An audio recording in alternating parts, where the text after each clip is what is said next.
biz Şubat ayındayıq.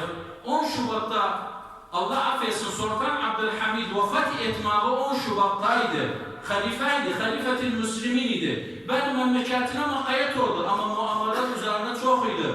Ramazana makayet olmuş idi. Üzerine iftira var, alasas o vakit içki.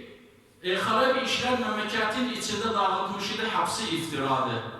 Tarihi hakiki okusavuz, içkini muharebe edildi. Ondan sonra girişi muharebe edildi, yani kısa girmağı, baş açmağı, davet edildi hicaba ve ondan da başka halifelerden ki son halifeli Peygamberin sallallahu aleyhi ve sellemin makamına hürmet etmek.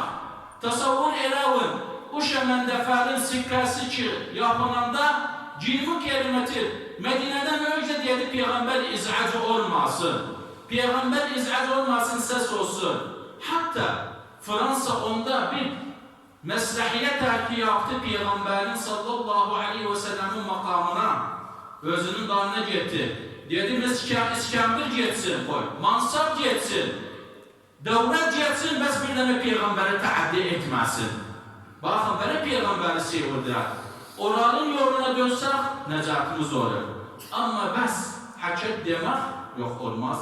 أقول قولي هذا وأستغفر الله ولكم ولسائر المسلمين ربنا آتنا في الدنيا حسنة وفي الآخرة حسنة وقنا عذاب النار آمين.